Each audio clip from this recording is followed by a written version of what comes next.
श्री गणेशाय नमः। नारायणं नमस्कृत्य नरं चैव नरोत्तमं देवीं सरस्वतीं व्यासं ततो जयमुदीरयेत्। संक्षिप्त महाभारत द्रोण पर्व अध्याय 348 से 353।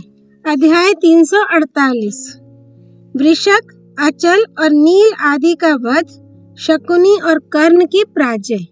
संजय ने कहा, भगदत्त को मारकर अर्जुन दक्षिण दिशा की ओर घूमे। उधर से गंधार राज सुबल के दो पुत्र वृषक और अचल आ पहुँचे तथा दोनों भाई युद्ध में अर्जुन को पीड़ित करने लगे। एक तो अर्जुन के सामने खड़ा हो गया और दूसरा पीछे, फिर दोनों एक साथ तीखे बाणों से उन्हें बींधने लगे। तब अर्जुन ने अपने पहने बाणों से वृषक के सारथी, धनुष, छत्र, ध्वजा, रथ और घोड़ों की धज्जियां उड़ा दी तथा नाना प्रकार के अस्त्रों और बाण समूहों से बींधकर गंधार देशीय योद्धाओं को व्याकुल कर डाला। साथ ही क्रोध में भरकर उन्होंने 500 गांधार वीरों को यमलोक भेज दिया। वृषक के रथ के घोड़े मारे जा चुके थे, इसलिए उससे कूदकर वह अपने भाई अचल के रथ पर जा बैठा और उसने दूसरा धनुष हाथ में ले लिया। अब तो वे वृषक और अचल दोनों भाई बाणों की वर्षा करके अर्जुन को बींधने लगे। वे दोनों रथ पर एक दूसरे से सटकर बैठे थे। उसी अवस्था में अर्जुन ने एक ही बाण से दोनों को मार डाला। दोनों एक साथ ही रथ से नीचे गिर पड़े। राजन, अपने दोनों मामाओं को मरा देख आपके पुत्र आंसू बहाने लगे। भाइयों को मृत्यु के मुख में पड़ा देख सैकड़ों प्रकार की माया जानने वाले शकुनी ने श्री कृष्ण और अर्जुन को मोह में डालने के लिए माया की रचना की। उस समय समस्त दिशाओं और उपदिशाओं से अर्जुन पर लोहे के गोले, पत्थर, शतघनी, शक्ति, गदा, परिघ, तलवार, शूल, मुदगर, पटिश, रिष्टि, नख, मूसल, फरसा, छुरा, शुर्प्र, नालिक, वत्सदंड, अस्थि संधि, चक्र, बाण और प्रास आदि अस्त्र शस्त्रों की वर्षा होने लगी। गधे, ऊंट, भैंसे, सिंही, व्याघ्र, चीते, रीछ, कुत्ते, गिद्ध, बंदर, सांप तथा नाना प्रकार के राक्षस और पक्षी भूखे तथा क्रोध में भरे हुए सब ओर से अर्जुन की ओर टूट पड़े। अर्जुन तो दिव्य अस्त्रों के ज्ञाता थे ही, सहसा बाणों की वृष्टि करते हुए उन जीवों को मारने लगे। अर्जुन के सुदृढ़ सायकों की मार पड़ने से वे सभी प्राणी जोर जोर से चीत्कार करते हुए नष्ट हो गए। इतने ही में अर्जुन के रथ पर अंधेरा छा गया। उसमें से बड़ी क्रूर वाणी सुनाई देने लगी, परंतु उन्होंने ज्योतिष नामक अत्यंत उत्तम अस्त्र का प्रयोग करके उस भयंकर अंधकार का नाश कर दिया। अंधेरा दूर होते ही वहां भयानक जल धाराएं गिरने लगी। तब अर्जुन ने आदित्यास्त्र का प्रयोग करके वह सारा जल सुखा दिया। इस प्रकार शकुनी ने अनेकों प्रकार की मायाएं रची, किंतु अर्जुन ने हंसते हंसते अपने अस्त्र बल से उन सब का नाश कर दिया। जब संपूर्ण माया का नाश हो गया और शकुनी अर्जुन के बाणों से विशेष आहत हो गया, तब वह भयभीत होकर रणभूमि से भाग गया। तदनंतर अर्जुन कौरव सेना का विध्वंस करने लगे। वे बाणों की वर्षा करते हुए आगे बढ़ते चले जा रहे थे, किंतु कोई भी धनुर्धर वीर उन्हें रोक ना सका। अर्जुन की मार से पीड़ित हो आपकी सेना इधर उधर भागने लगी। उस समय घबराहट के कारण आपके बहुत से सैनिकों ने अपने ही पक्ष के योद्धाओं का संहार कर डाला। अर्जुन हाथी, घोड़े और मनुष्यों पर उस समय दूसरा बाण नहीं छोड़ते थे। एक ही बाण से आहत होकर वे प्राणहीन हो धराशायी हो जाते थे। मारे गए मनुष्य, हाथी और घोड़ों की लाशों से भरी हुई उस रणभूमि की अद्भुत शोभा हो रही थी। सभी योद्धा बाणों की मार से व्याकुल हो रहे थे। उस समय बाप बेटे को और बेटा बाप को छोड़कर चल देता था। मित्र मित्र की बात नहीं पूछता था। लोग अपनी सवारी भी छोड़कर भाग चले थे। इधर द्रोणाचार्य अपने तीक्ष्ण बाणों से पांडव सेना को छिन्न भिन्न करने लगे। अद्भुत पराक्रमी द्रोण जिस समय उन योद्धाओं को कुचल रहे थे, सेनापति धृष्टद्युम्न ने स्वयं आकर द्रोण के चारों ओर घेरा डाल दिया। फिर तो द्रोणाचार्य और धृष्टद्युम्न में अद्भुत युद्ध होने लगा। दूसरी ओर अग्नि के समान तेजस्वी राजा नील अपने बाणों से कौरव सेना को भस्म करने लगा। उसे इस प्रकार संहार करते देख अश्वत्थामा ने हंसकर कहा, नील, तुम अपनी बाणा अग्नि से इन अनेक योद्धाओं को क्यों भस्म कर रहे हो? साहस हो तो केवल मेरे साथ लड़ो। ये ललकार सुनकर नील ने बाणों से अश्वत्थामा को बींध दिया। तब उसने भी 3 बाण मारकर नील के धनुष, ध्वजा और छत्र को काट डाला। ये देख नील हाथ में ढाल तलवार ले रथ से कूद पड़ा और अश्वत्थामा के सिर को काटना ही चाहता था कि उसी ने भाला मारकर नील के कुंडल सहित मस्तक को काट गिराया। नील पृथ्वी पर गिर पड़ा। उसकी मृत्यु से पांडव सेना को बड़ा दुख हुआ। इतने ही में अर्जुन बहुत से संशप्तकों को जीतकर जहां द्रोणाचार्य पांडव सेना का संहार कर रहे थे वहां आ पहुंचे और कौरव योद्धाओं को अपने शस्त्रों की आग में जलाने लगे। उनके सहस्त्रों बाणों से पीड़ित होकर कितने ही हाथी सवार, घुड़सवार और पैदल सैनिक भूमि पर गिरने लगे।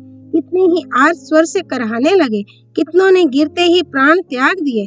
उनमें से जो उठते गिरते भागने लगे, उन योद्धाओं को अर्जुन ने युद्ध संबंधी नियम का स्मरण करके नहीं मारा।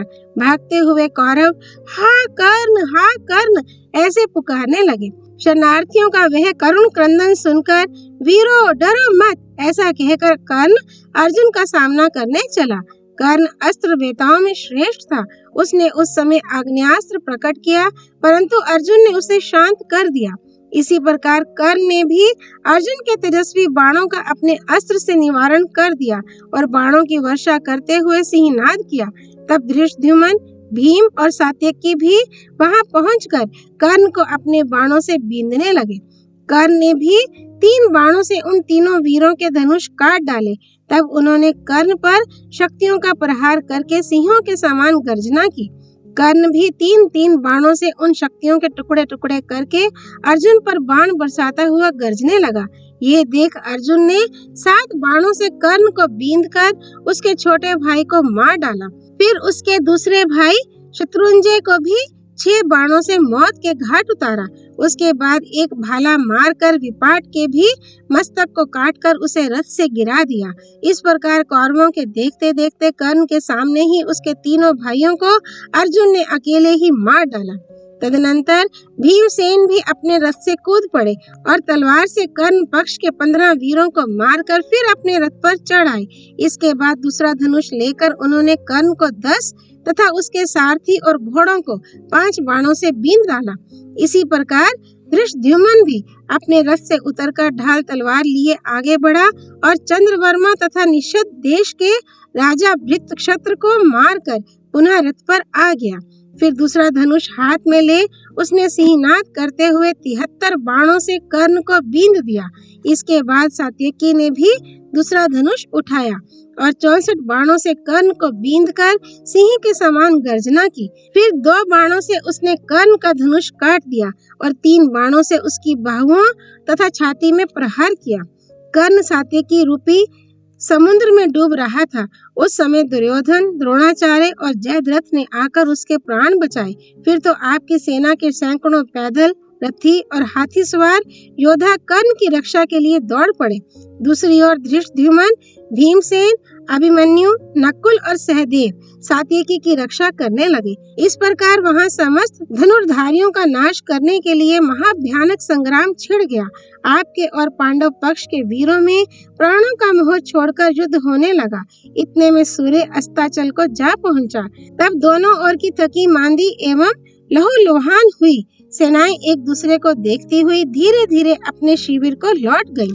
अध्याय 349 चक्रव्यूह निर्माण और अभिमन्यु की प्रतिज्ञा। संजय कहते हैं, राजन, उस दिन अमित तेजस्वी अर्जुन ने हमारी सेना को पराजित कर युधिष्ठिर की रक्षा की और द्रोणाचार्य का संकल्प सिद्ध नहीं होने दिया। दुर्योधन शत्रुओं का अभ्युदय देखकर उदास और कुपित हो रहा था। दूसरे दिन सवेरे ही उसने सब योद्धाओं के सामने प्रेम और अभिमान पूर्वक द्रोणाचार्य से कहा, द्विजवर, निश्चय ही हम लोग आपके शत्रुओं में से हैं। तभी तो कल आपने युधिष्ठिर को निकट आ जाने पर भी कैद नहीं किया। शत्रु आपकी आंखों के सामने आ जाए और आप उसे पकड़ना चाहें तो संपूर्ण देवताओं को साथ लेकर भी पांडव लोग आपसे उसकी रक्षा नहीं कर सकते। आपने प्रसन्न होकर पहले मुझे वरदान तो दे दिया, किंतु पीछे उसे पूर्ण नहीं किया। दुर्योधन के ऐसा कहने पर आचार्य द्रोण ने कुछ खिन्न होकर कहा, राजन, तुम्हें ऐसा नहीं समझना चाहिए। मैं तो सदा तुम्हारा प्रिय करने की ही चेष्टा करता हूँ, किंतु क्या करूँ? अर्जुन जिसकी रक्षा करते हो उसे देवता, असुर, गंधर्व, सर्प, राक्षस तथा संपूर्ण लोक भी नहीं जीत सकते। जहाँ विश्व विधाता भगवान श्री कृष्ण और अर्जुन है, वहाँ शंकर के सिवा और किसका बल काम दे सकता है? तात, इस समय तुमसे सत्य कहता हूँ, ये कभी अन्यथा नहीं हो सकता। आज पांडव पक्ष के किसी एक श्रेष्ठ महारथी का नाश करूंगा। आज वह व्यूह बनाऊंगा जिसे देवता भी नहीं तोड़ सकते। लेकिन अर्जुन को तुम किसी भी उपाय से यहाँ से दूर हटा दो। युद्ध के विषय की कोई भी कला ऐसी नहीं है जो अर्जुन को ज्ञात ना हो अथवा वे उसे कर ना सके। उन्होंने युद्ध का संपूर्ण विज्ञान मुझसे तथा दूसरों से जान लिया है। द्रोण के ऐसा कहते ही संक्षिप्तकों ने अर्जुन को पुनः युद्ध के लिए ललकारा और वे उन्हें दक्षिण दिशा की ओर हटा ले गए। उस समय अर्जुन का शत्रुओं के साथ ऐसा घोर युद्ध हुआ जैसा पहले ना तो कभी देखा गया और ना सुना ही गया था। महाराज, इधर आचार्य द्रोण ने चक्रव्यूह का निर्माण किया। उसमें उन्होंने इंद्र के समान पराक्रमी राजाओं को सम्मिलित किया और उस व्यूह के अरों के स्थान पर सूर्य के तुल्य तेजस्वी राजकुमारों को खड़ा किया। राजा दुर्योधन इसके मध्य भाग में खड़ा हुआ। उसके साथ महारथी कर्ण, कृपाचार्य और दुशासन थे। व्यूह के अग्रभाग में द्रोणाचार्य और जयद्रथ खड़े हुए। जयद्रथ के बगल में अश्वत्थामा के साथ आपके 30 पुत्र शकुनी, शल्य और भूरिश्रवा खड़े थे। तदनंतर कौरवों और पांडवों में मृत्यु को ही विश्राम मानकर रोमांचकारी तुमुल युद्ध छिड़ गया। द्रोणाचार्य द्वारा सुरक्षित उस दुर्धर्ष व्यूह पर भीमसेन को आगे करके पांडवों ने आक्रमण किया। सात्यकी, चेकितान, धृष्टद्युम्न, कुंतीभोज, द्रुपद, अभिमन्यु, शत्रुवर्मा, वृत्रक्षत्र, चेदीराज, धृष्टकेतु, नकुल, सहदेव, घटोत्कच, युधामन्यु, शिखंडी, उत्मौजा, विराट, द्रौपदी के पुत्र, शिशुपाल का पुत्र, कैकेयी राजकुमार और हजारों सृंजय वंशी क्षत्रिय, ये तथा और भी बहुत से रणोन्मत्त योद्धा युद्ध की इच्छा से सहसा द्रोणाचार्य के ऊपर टूट पड़े। उन्हें अपने निकट पहुंचा देखकर भी आचार्य द्रोण विचलित नहीं हुए। उन्होंने बाणों की वर्षा करके उन सब वीरों को आगे बढ़ने से रोक दिया। उस समय हम लोगों ने द्रोण की भुजाओं का अद्भुत पराक्रम देखा कि पांचाल और सृंजय क्षत्रिय एक साथ मिलकर भी उनका सामना न कर सके। द्रोणाचार्य का क्रोध में भरकर आगे बढ़ते देख युधिष्ठिर ने उन्हें रोकने के विषय में बहुत विचार किया। द्रोण का सामना करना दूसरों के लिए अत्यंत कठिन समझकर उन्होंने इस गुरुतर कार्य का भार अभिमन्यु पर रखा। अभिमन्यु अपने मामा श्री कृष्ण और पिता अर्जुन से कम पराक्रमी नहीं था। वह अत्यंत तेजस्वी तथा शत्रु पक्ष के वीरों का संहार करने वाला था। युधिष्ठिर ने उससे कहा, बेटा अभिमन्यु, चक्रव्यूह के भेदन का उपाय हम लोग बिल्कुल नहीं जानते। इसे तो तुम अर्जुन, श्री कृष्ण अथवा प्रद्युम्न ही तोड़ सकते हैं। पांचवा कोई भी इस काम को नहीं कर सकता। अतः तुम अस्त्र लेकर शीघ्र ही द्रोण के इस व्यूह को तोड़ डालो, नहीं तो युद्ध से लौटने पर अर्जुन हम लोगों को ताना देंगे। अभिमन्यु ने कहा, आचार्य द्रोण की यह सेना यद्यपि अत्यंत सुदृढ़ और भयंकर है, तथापि मैं अपने पितृवर्ग की विजय के लिए इस व्यूह में अभी प्रवेश करता हूँ। पिताजी ने व्यूह को तोड़ने का उपाय तो मुझे बता दिया है, पर निकलना नहीं बताया है। यदि मैं वहाँ किसी विपत्ति में फंस गया तो निकल नहीं सकूंगा।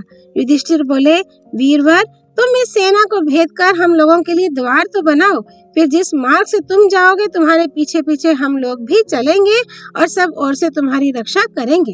भीम ने कहा, मैं धृष्टद्युम्न, सात्यकी तथा पंचाल, मत्स्य, प्रभद्रक और केके देश के योद्धा, ये सब तुम्हारे साथ चलेंगे। एक बार जहाँ तुमने व्यूह भंग किया, वहाँ के बड़े बड़े वीरों को मारकर हम लोग व्यूह का विध्वंस कर डालेंगे। अभिमन्यु ने कहा, अच्छा, तो अब मैं द्रोण की इस दुर्धर्ष सेना में प्रवेश करता हूँ। आज वह पराक्रम कर दिखाऊंगा जिससे मेरे मामा और पिता दोनों के कुलों का हित होगा। उससे मामा भी प्रसन्न होंगे और पिताजी भी। यद्यपि मैं बालक हूँ, तो भी संपूर्ण प्राणी देखेंगे कि मैं किस तरह आज अकेले ही शत्रु सेना को काल का ग्रास बनाता हूँ।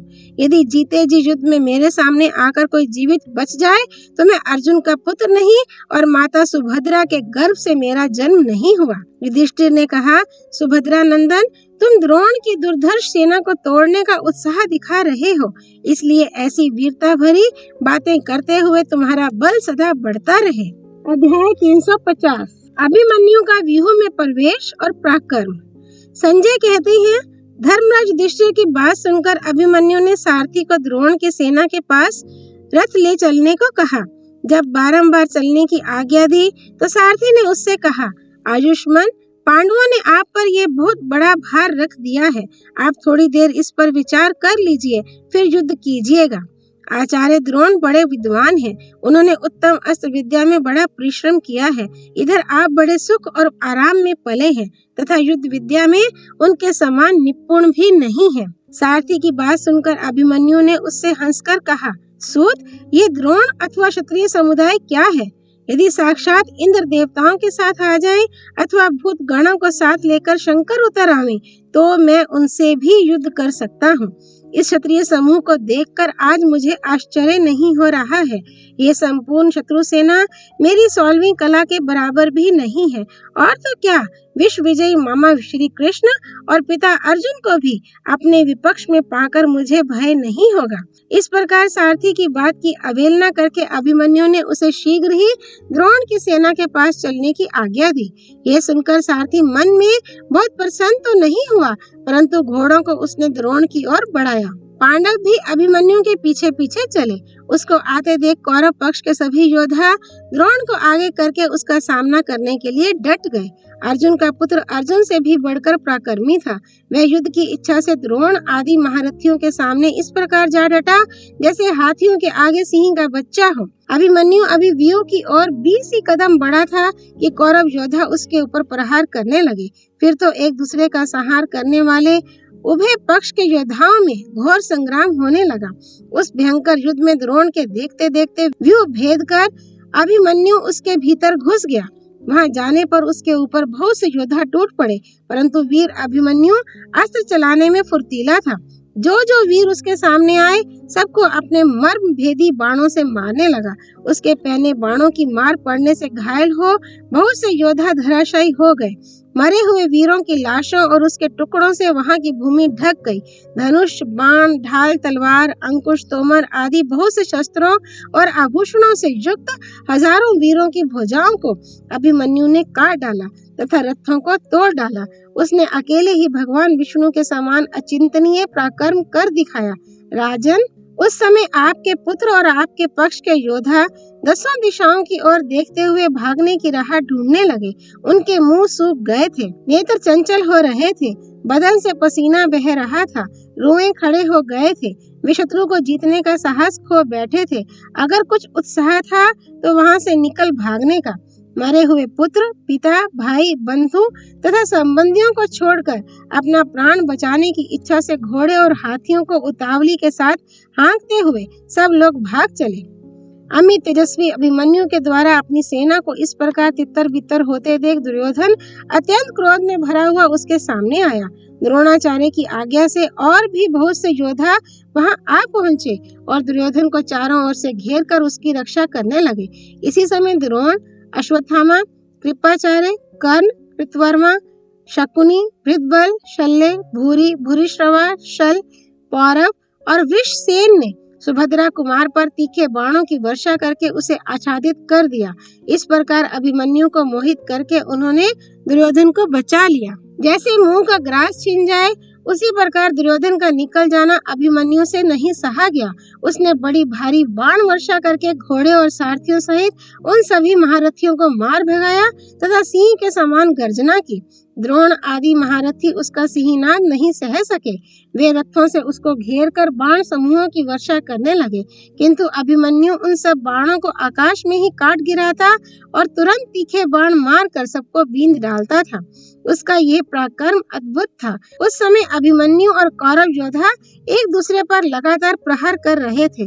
कोई भी युद्ध से विमुख नहीं होता था। उस घोर संग्राम में दुस्सह ने 9 बाण मारकर अभिमन्यु को बीन दिया। फिर दुशासन ने 12, कृपाचार्य ने 3, द्रोण ने 17, विभीषति ने 70, कृतवर्मा ने 7, वृषबल ने 8, अश्वत्थामा ने 7, भूरिश्रवा ने 3, शल्य ने 6, शकुनी ने 2 और राजा दुर्योधन ने 3 बाण मारे। महाराज, उस समय प्रतापी अभिमन्यु जैसे नाच रहा हो, इस प्रकार सब और घूम घूम कर सब महारथियों को 3-3 बाणों से बेधता जाता था। फिर आपके पुत्रों ने मिलकर जब उसे भय दिखाना आरंभ किया तो अभिमन्यु क्रोध से जल उठा और अपनी अस्त्र शिक्षा का महान बल दिखाने लगा। इतने में अश्मक नरेश के पुत्र ने बड़ी तेजी से वहां आकर अभिमन्यु को रोका और 10 बाण मारकर उसको बीन डाला। तब अभिमन्यु ने मुस्कुराते हुए उसे 10 बाण मारे और उनसे उसके घोड़ों, साथी, ध्वजा, धनुष, भुजाओं तथा मस्तक को काटकर पृथ्वी पर गिरा दिया। अभिमन्यु के हाथ से अश्मक राजकुमार के मारे जाने पर सारी सेना विचलित होकर भागने लगी।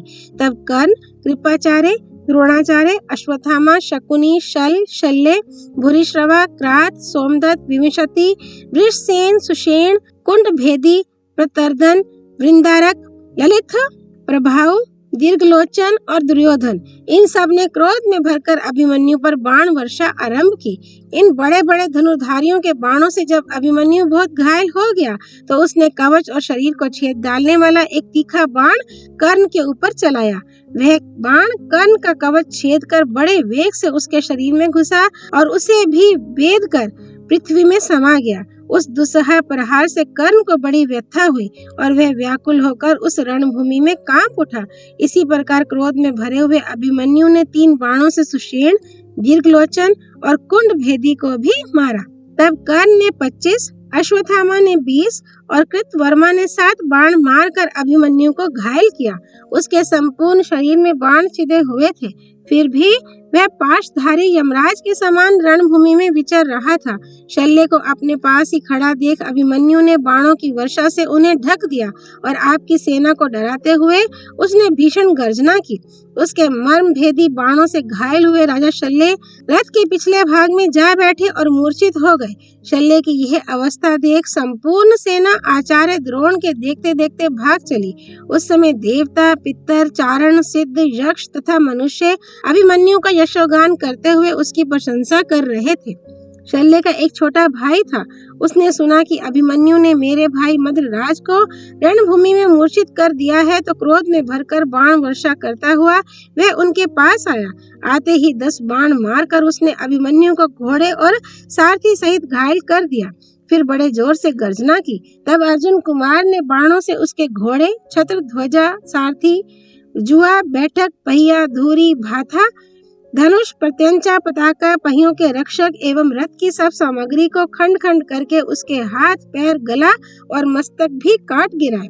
तब तो उसके अनुचर अत्यंत भयभीत हो सब दिशाओं में भाग गए। अभिमन्यु के उस अद्भुत पराक्रम को देखकर सब लोग उसे शाबाशी देने लगे। उस समय वह दिव्य अस्त्रों से शत्रु सेना का संहार करता हुआ चारों दिशाओं में दिखाई दे रहा था। उसके इस अलौकिक कर्म को देख आपके सैनिक कांपने लगे। इसी समय आपका पुत्र दुशासन बड़े जोर से गरजा और क्रोध में भरकर बाणों की वर्षा करता हुआ सुभद्रा कुमार पर चढ़ आया। आते ही उसको अभिमन्यु ने 26 बाण मारे। अभिमन्यु और दुशासन दोनों ही रथ शिक्षा में कुशल थे। वे दाएं बाएं विचित्र मंडलाकार गति से चलते हुए युद्ध करने लगे।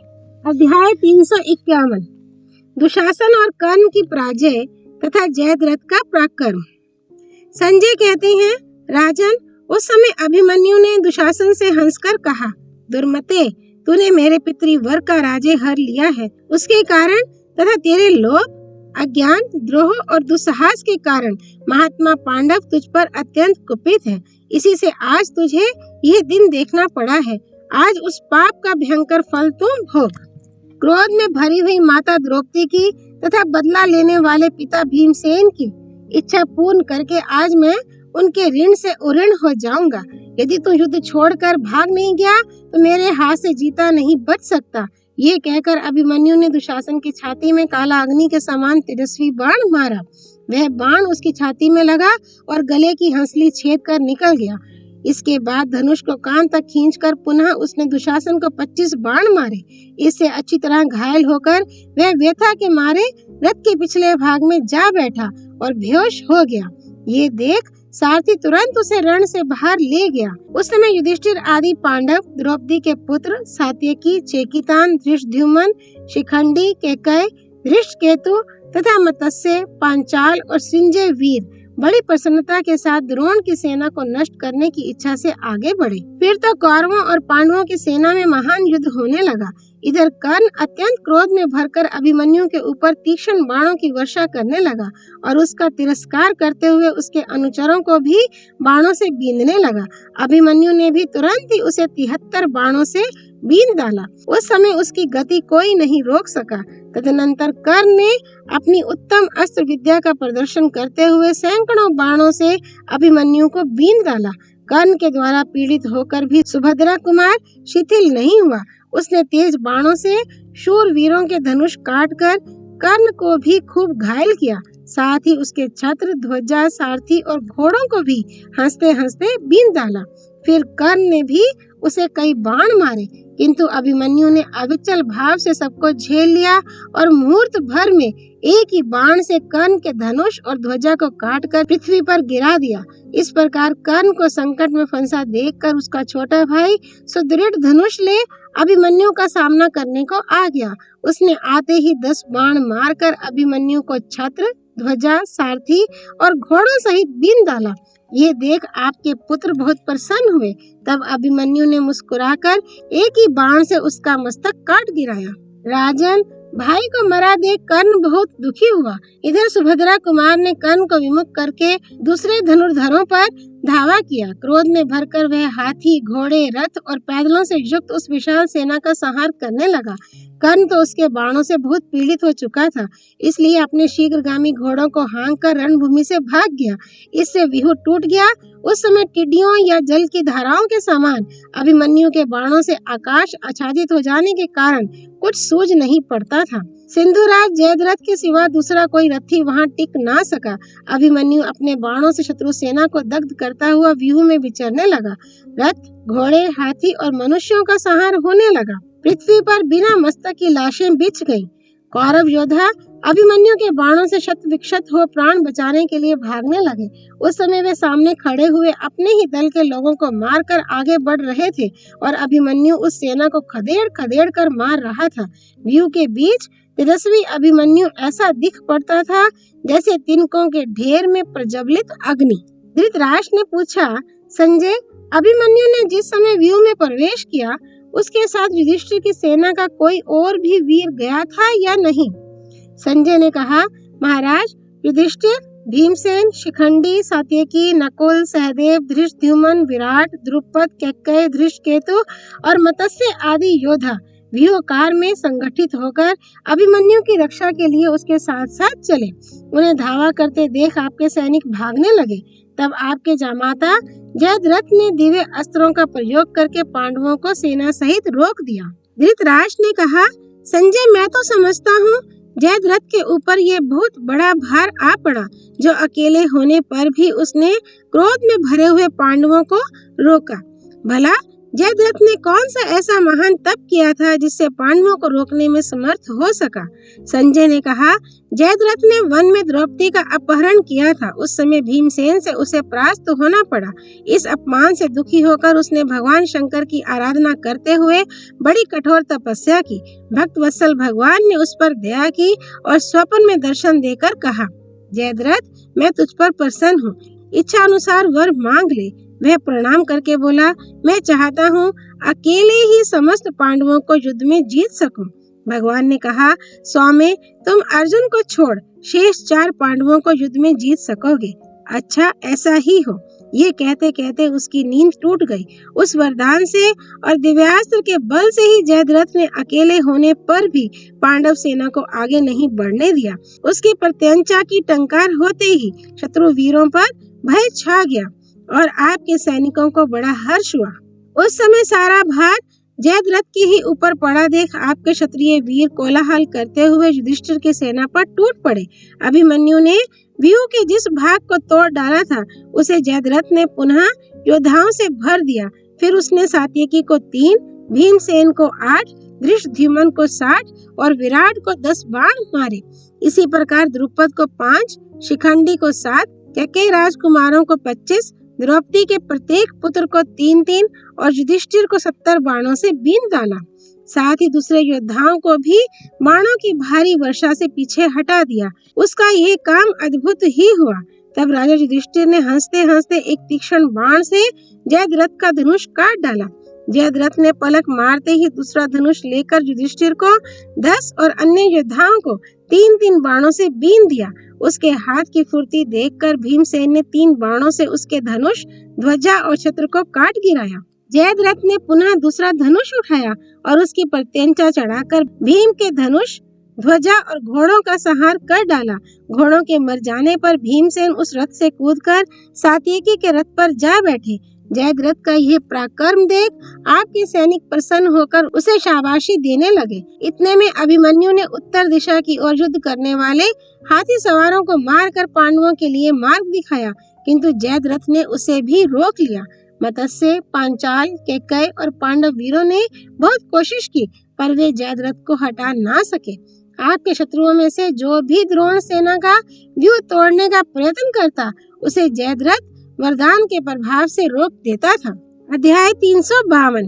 अभिमन्यु के द्वारा कौरव सेना के कई प्रमुख वीरों का संहार। संजय कहते हैं, तदनंतर दुर्धर्ष वीर अभिमन्यु ने उस सेना के भीतर घुसकर इस प्रकार तहलका मचाया जैसे बड़ा भारी मगर समुद्र में हलचल पैदा कर देता है।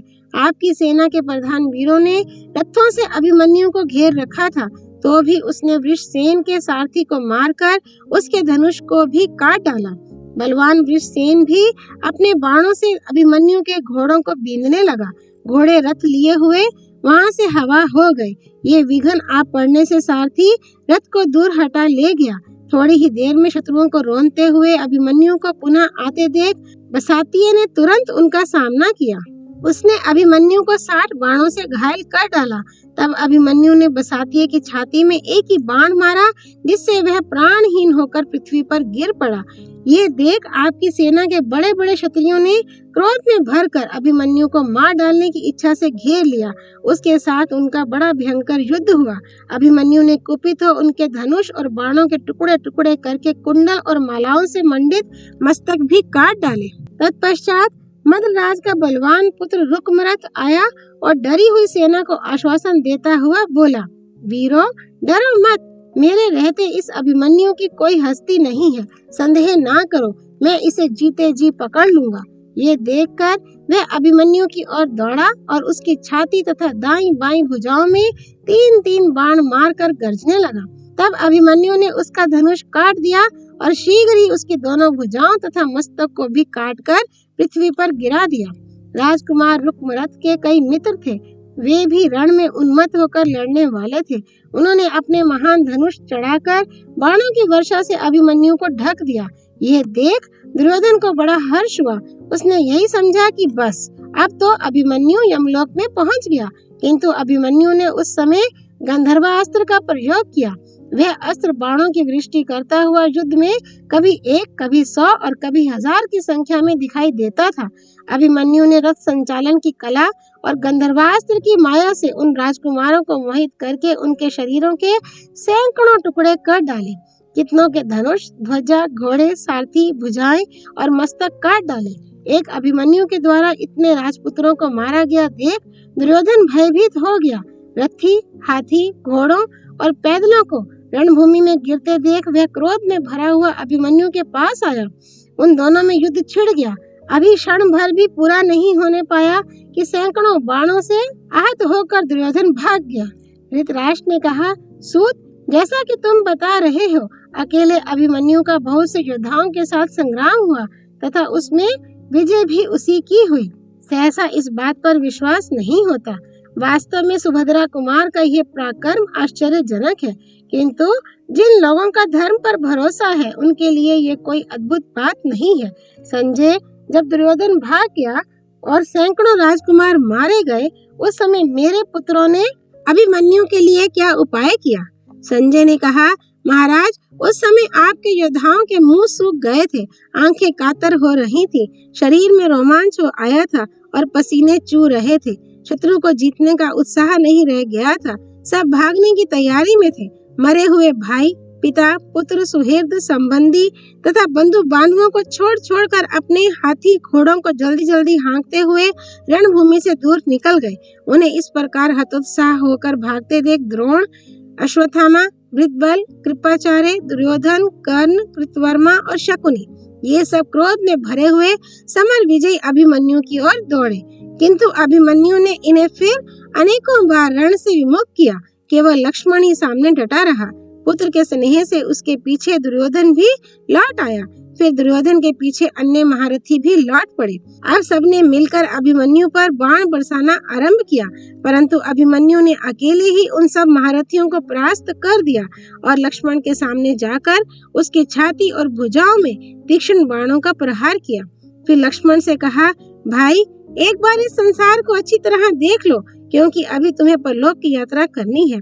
आज तुम्हारे बंधु बांधवों के देखते देखते तुम्हें यमलोक भेज रहा हूँ। ये कहकर महाबाहु सुभद्रा कुमार ने लक्ष्मण की ओर एक भल चलाकर उसके सुंदर नासिका, मनोहर भ्रिकुटी तथा घुंघराले बालों वाले कुंडल मंडित मस्तक को धड़ से अलग कर दिया। कुमार लक्ष्मण को मरा देख लोगों में हाहाकार मच गया। अपने प्यारे पुत्र के गिरते ही दुर्योधन के क्रोध की सीमा नहीं रही। उसने समस्त क्षत्रियों से पुकार कर कहा, मार डालो इसे। तब द्रोण, कृप, कर्ण, अश्वत्थामा, वृषबल और कृतवर्मा, इन 6 महारथियों ने अभिमन्यु को चारों ओर से घेर लिया, किंतु अर्जुन कुमार ने अपने तीखे बाणों से घायल करके उन सबको पुनः भगा दिया और बड़े वेग से जयद्रथ की सेना की ओर धावा किया। ये देख कलिंग और निषाद वीरों के साथ क्रात पुत्र ने आकर हाथियों की सेना से अभिमन्यु का मार्ग रोक दिया। फिर तो उनके साथ बड़ा भयानक युद्ध हुआ। अभिमन्यु ने उस गज सेना का संहार कर दिया। तदनंतर क्रात अर्जुन कुमार पर बाण समूहों की वर्षा करने लगा। इतने में भागे हुए द्रोण आदि महारथी भी लौटे और अपने धनुष की टंकार करते हुए अभिमन्यु पर चढ़ आए, किंतु उसने अपने बाणों से उन सब महारथियों को रोककर क्रात पुत्र को भली भांति पीड़ित किया। फिर असंख्य बाणों की वर्षा करके उसके धनुष, बाण, केयूर, बाहु, मुकुट तथा मस्तक को भी काट डाला। साथ ही उसके छत्र, ध्वजा, सारथी और घोड़ों को भी रणभूमि में गिरा दिया। क्रात के गिरते ही सेना के अधिकांश योद्धा विमुख होकर भागने लगे। तब द्रोण आदि 6 महारथियों ने पुनः अभिमन्यु को घेरा। ये देख अभिमन्यु ने द्रोण को 50, वृषबल को 20, कृतवर्मा को 80, कृपाचार्य को 60 और अश्वत्थामा को 10 बाणों से बीन डाला। तदनंतर उसने कौरवों की कीर्ति बढ़ाने वाले वीर वृंदारक को आपके पुत्रों के देखते देखते मार डाला। तब अभिमन्यु के ऊपर द्रोण ने 100, अश्वत्थामा ने 8, कर्ण ने 22, कृतवर्मा ने 20, वृषबल ने 50 और कृपाचार्य ने 10 बाण मारे। इस प्रकार उनके द्वारा सब ओर से पीड़ित होते हुए भी सुभद्रा कुमार ने उन सबको 10-10 बाणों से मारकर घायल कर दिया। इसके बाद कौशल नरेश ने अभिमन्यु की छाती में एक बाण मारा। अभिमन्यु ने भी उसके घोड़े, ध्वजा, धनुष और सारथी को काटकर पृथ्वी पर गिरा दिया। रस से हीन होकर कौशल नरेश ने ढाल तलवार हाथ में ली और अभिमन्यु के कुंडल युक्त मस्तक को काट लेने का विचार किया। इतने ही में अभिमन्यु ने उसकी छाती में बाण मारा। उसके लगते ही कौशल राज का हृदय फट गया और वे उस रणभूमि में गिर गए। साथ ही अभिमन्यु ने वहां उन 10,000 महाबली राजाओं का भी वध कर दिया, जो खड़े खड़े अमंगल सूचक बातें निकाल रहे थे। इस प्रकार सुभद्रा नंदन बाणों की वर्षा से आपके योद्धाओं की गति रोककर रणभूमि में विचरने लगा। अध्याय 353। अभिमन्यु के द्वारा कौरव वीरों का संहार और 6 महारथियों के प्रयत्न से उसका वध। संजय कहते हैं, तदनंतर कर्ण और अभिमन्यु दोनों परस्पर युद्ध करते हुए लहूलुहान हो गए। इसके बाद कर्ण के 6 मंत्री सामने आए। वे सभी विचित्र प्रकार से युद्ध करने वाले थे, किंतु अभिमन्यु ने उन्हें घोड़े और सारथियों सहित नष्ट कर दिया तथा दूसरे धनुर्धारियों को भी 10-10 बाण मारकर बीन डाला। उसका यह कार्य अद्भुत सा हुआ। इसके बाद उसने मगधराज के पुत्र को 6 बाणों से मृत्यु के मुख में भेजकर घोड़े और सारथी सहित अश्वकेतु को भी मार गिराया। फिर मर्तिकावतक देश के राजा भोज को कुशुरपुर नामक बाण से मौत के घाट उतारकर बाण वर्षा करते हुए सिंहनाद किया। इतने में दुशासन के पुत्र ने आकर 4 बाणों से 4 घोड़ों को, 1 से सारथी को और 10 से अभिमन्यु को भी बीन दिया। तब अभिमन्यु ने भी 7 बाणों से दुशासन के पुत्र को घायल करके कहा, अरे तेरा पिता तो कायरता की भांति युद्ध छोड़कर भाग गया, अब तू लड़ने चला है। सौभाग्य की बात है कि तू भी लड़ना जानता है, किंतु आज तुझे जीवित नहीं छोड़ूंगा। ये कहकर उसने दुशासन के पुत्र पर एक तीखा बाण चलाया, किंतु अश्वत्थामा ने अपने 3 बाणों से उसे काट दिया। तब अभिमन्यु ने अश्वत्थामा की ध्वजा काटकर 3 बाणों से शल्य को पीड़ित किया। शल्य ने भी उसकी छाती में 9 बाण मारे। अभिमन्यु ने शल्य की ध्वजा काटकर उनके पार्श्व रक्षक और सारथी को भी मार डाला। फिर 6 बाणों से शल्य को भी बींधा। शल्य उस रथ से भागकर दूसरे रथ पर जा बैठे।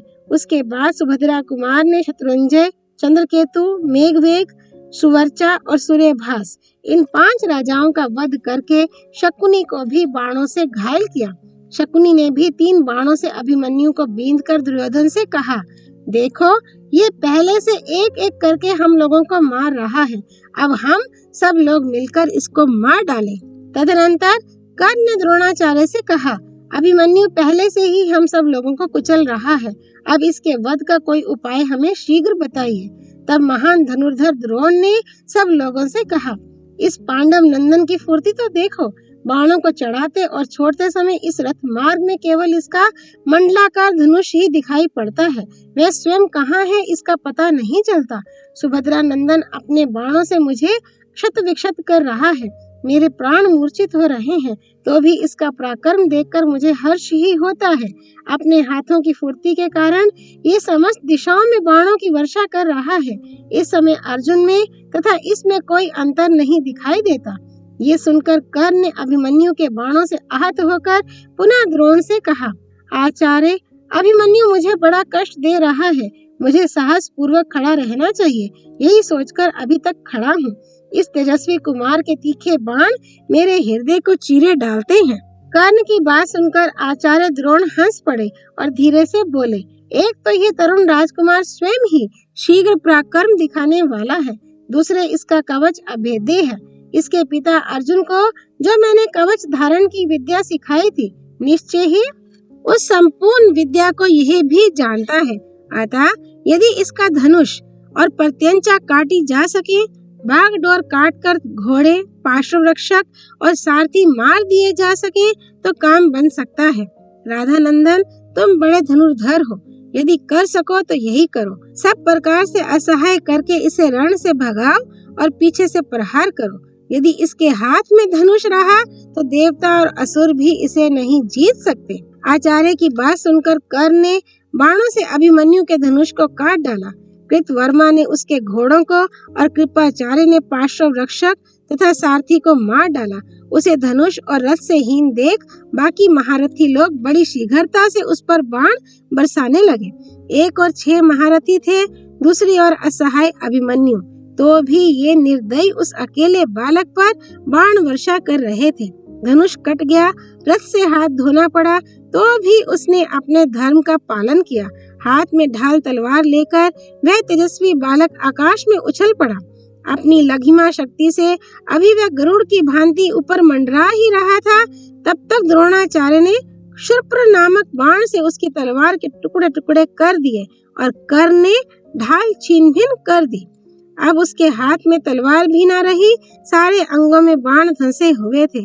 उसी दशा में वह आकाश से उतरा और क्रोध में भरकर चक्र हाथ में लिए द्रोणाचार्य पर झपटा।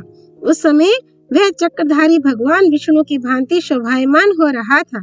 उसे देखकर राजा लोग बहुत डर गए और सबने मिलकर उसके चक्र के टुकड़े टुकड़े कर दिए। तब महारथी अभिमन्यु ने बहुत बड़ी गदा हाथ में ली और अश्वत्थामा पर चलाई। जलते हुए वज्र के समान उस गदा को आते देख अश्वत्थामा रथ से उतरकर 3 कदम पीछे हट गया। गदा की चोट से उसके घोड़े, पार्श्वरक्षक और सारथी मारे गए। इसके बाद अभिमन्यु ने सुबल के पुत्र कालिके को तथा उसके अनुचर 77 गांधारों को मौत के घाट उतारा। फिर 10 बसातीय महारथियों को तथा 7 के कई महारथियों का संहार कर 10 हाथियों को मार डाला। तत्पश्चात दुशासन कुमार के रथ और घोड़ों को गदा से चूर्ण कर डाला। इससे दुशासन के पुत्र को बड़ा क्रोध हुआ और वह भी गदा उठाकर अभिमन्यु की ओर दौड़ा। फिर तो दोनों एक दूसरे को मारने की इच्छा से परस्पर प्रहार करने लगे। दोनों पर गदा के अग्रभाग की चोट पड़ी और दोनों साथ ही पृथ्वी पर गिर पड़े। दुशासन कुमार पहले उठा और अभिमन्यु अभी उठ ही रहा था कि उसने उसके मस्तक पर गदा मारी। उसके प्रचंड आघात से बेचारा अभिमन्यु पुनः बेहोश होकर गिर पड़ा। महाराज, इस प्रकार उस एक बालक को बहुत लोगों ने मिलकर मारा। आकाश से टूटकर गिरे हुए चंद्रमा की भांति उस शूरवीर को रणभूमि में गिरा देख अंतरिक्ष में खड़े हुए प्राणी भी हाहाकार करने लगे। सबने एक स्वर से कहा, द्रोण और कर्ण जैसे 6 प्रधान महारथियों ने मिलकर इस अकेले बालक का वध किया है। इसे हम लोग धर्म नहीं मानते। चंद्रमा और सूर्य के तुल्य कांतिमान अभिमन्यु को इस प्रकार पड़ा देख आपके योद्धाओं को बड़ा हर्ष हुआ और पांडवों के हृदय में बड़ी पीड़ा हुई। राजन, अभिमन्यु अभी बालक था, युवावस्था में उसका पदार्पण नहीं हुआ था। उस वीर के मरते ही युधिष्ठिर के देखते देखते संपूर्ण पांडव सेना भाग चली। ये देख युधिष्ठिर ने उन वीरों से कहा, वीरों, युद्ध में मृत्यु का अवसर आने पर भी अभिमन्यु ने पीठ नहीं दिखाई है। तुम भी उसी की भांति धीरता रखो, डरो मत, हम लोग निश्चय ही शत्रुओं पर विजय पाएंगे। ऐसा कहकर धर्मराज ने अपने दुखी सैनिकों का शोक दूर किया। राजन, अभिमन्यु श्री कृष्ण और अर्जुन के समान पराक्रमी था। वह 10,000 राजकुमारों और महारथी कौशल्य को मारकर मरा है। इसमें तनिक भी संदेह नहीं कि वह पुण्यवानों के अक्षय लोकों में गया है। अतः वह शोक करने योग्य नहीं है। महाराज, इस प्रकार हम लोग पांडवों के उस श्रेष्ठ वीर को मारकर और उनके बाणों से पीड़ित एवं लहूलुहान हो सायंकाल अपनी छावनी में चले आए। आते समय देखा शत्रु भी बहुत दुखी और उदास हो अपने शिविर को जा रहे हैं। उस समय श्रेष्ठ योद्धाओं ने रक्त की नदी बहा दी थी, जो वैतरणी के समान भयंकर और दुस्तर थी। रणभूमि के मध्य में बहती हुई वह नदी जीवित और मृतक सबको अपने प्रवाह में बहाए जा रही थी। अनेकों धड़ वहां नाच रहे थे। रण स्थल को देखने में डर मालूम होता था। ओम तत्सत। नर नारायण भगवान श्री कृष्ण की जय। भगवती सरस्वती देवी की जय। भगवान व्यास अवतार श्री कृष्ण द्वैपायन की जय। श्री हरि अर्पणमस्तु।